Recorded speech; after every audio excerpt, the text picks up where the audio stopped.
On Friday, the 3rd of June, Claire and I stood on London's South Bank near the National Theatre, watching the Queen's Platinum Jubilee fly past.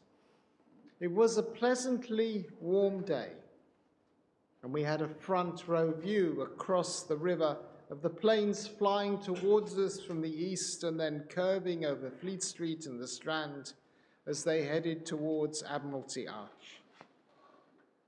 As we saw the number 70 outlined by planes in the sky, and then the red arrows releasing their coloured smoke, tears came to my eyes.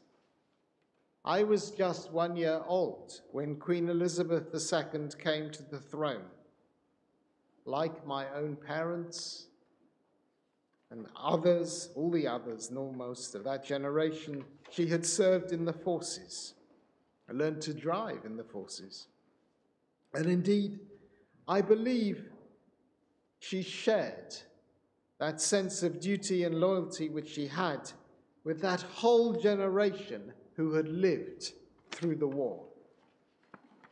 I was too young to remember her coronation in 1953, but I do remember from later on the television which my grandparents purchased for the occasion. Many families in Britain brought TVs for the first time that summer. The small and very deep black and white set had a panel which could be closed across the front when it was not in use, so it would look like a dark mahogany polished cabinet. I'm just old enough to remember the Suez Crisis of 1956 because petrol was rationed afterwards, and we had to go to school in a minibus driven by the school caretaker. Her Majesty, of course, knew well those in charge of events at that time and later, 15 prime ministers in all.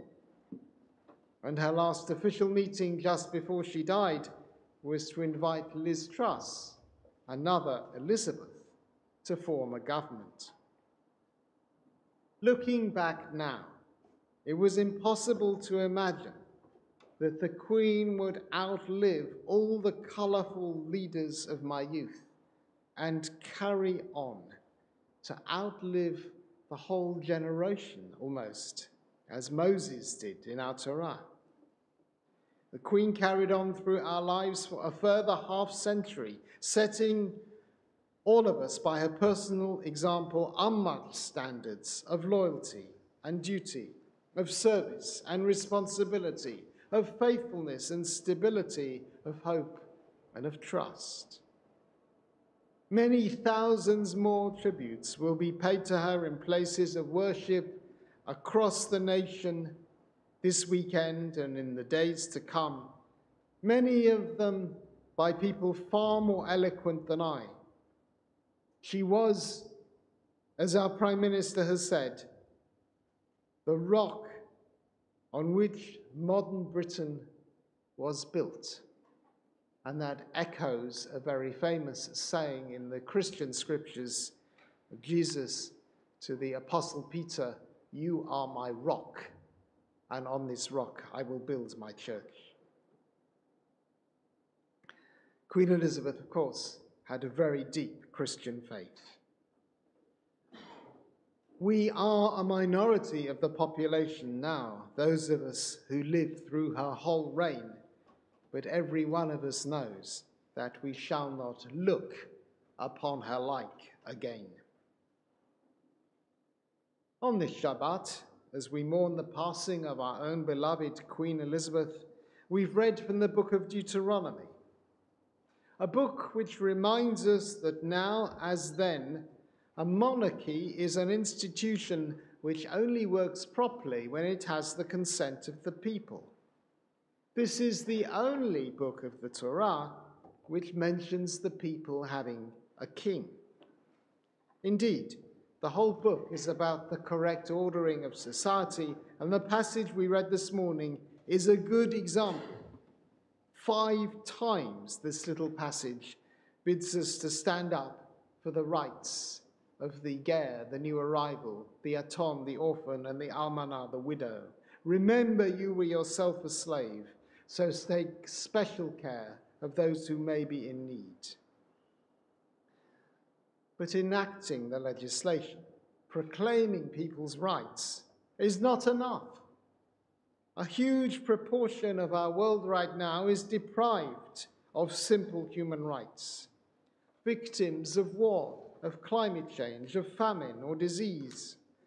Harvests fail through drought or flood or war. Crops cannot be exported and gas supplies are cut off.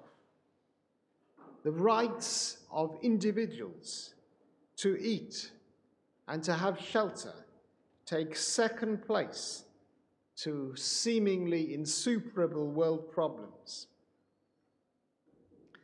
The lack of effectiveness of human rights legislation was a big problem in ancient times too, because along came the Hebrew prophets speaking truth to power, speaking up for those deprived of the rights the Torah lays down. Think of Elijah, for example, one of the earliest, a man with no personal possessions, clad only in his loincloth, confronting Queen Jezebel when she stole the vineyard of Naboth of Jezreel. Or think of the prophet Amos proclaiming, "They sell the righteous for silver and the needy for a pair of sandals. They trample the head of the poor into the dust of the earth and push the afflicted out of the way." Or think of Isaiah's words, condemning those who turn away the needy from judgment, who prey upon the widows and the orphans. Or Jeremiah, the prophet of rebuke, who questioned the importance of buildings compared to morality. And then later along came Ezekiel, who angrily compared the immoral behavior of the northern and southern kingdom to two prostitutes lusting after illicit love. And finally, the last prophet Malachi, who rebuked the priests who offered polluted food on God's altar. Why am I taking you through all those prophets?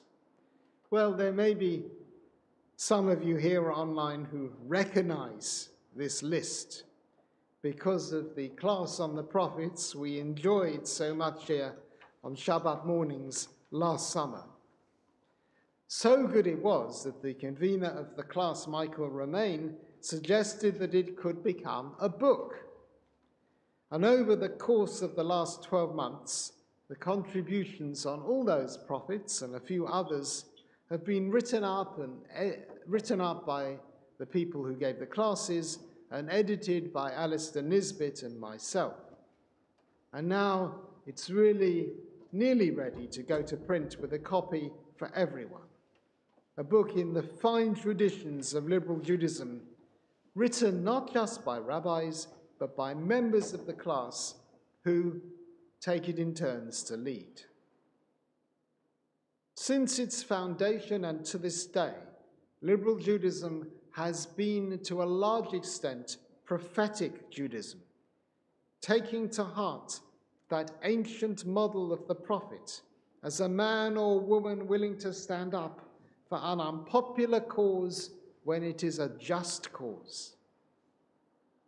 The notion of social justice and standing up for the cause of the migrant is deeply wired into the Jewish psyche, not just because of our Torah, not just because of our prophets, but because of our own history and the personal experiences of our own families.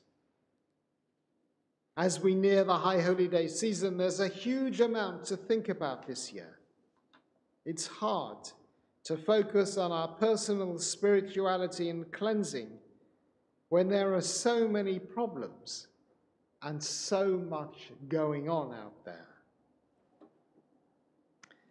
In the Torah, there's no link between Rosh Hashanah and Yom Kippur. They're just two separate festivals which happen to take place, it seems, in the same month. Rosh Hashanah is not even described as a new year, just a day to sound the shofar. It was our rabbinic tradition which linked those 2 days and invented the idea of a season of repentance, a time of self-searching, digging deep into ourselves to see how we can make amends for the past and improve for the future. The message of the High Holy Days is very simple, and I think that's why those days are so popular. Individually, we can improve our own lives and our own well-being, and collectively we could transform our world. In the words of this morning's Haftarah, Istatifanai grega mimech v'chesed olam richamtich amar go'alech. I hid my face from you for a moment, but now with love unending I take you in, says your Redeemer, the Eternal One. As we enter the Jewish New Year with a new monarch and a new prime minister, as we pass from the second Elizabethan era to what is beginning to be termed the new Carolean age, may it be a time for us all of renewal, of hope, and of life.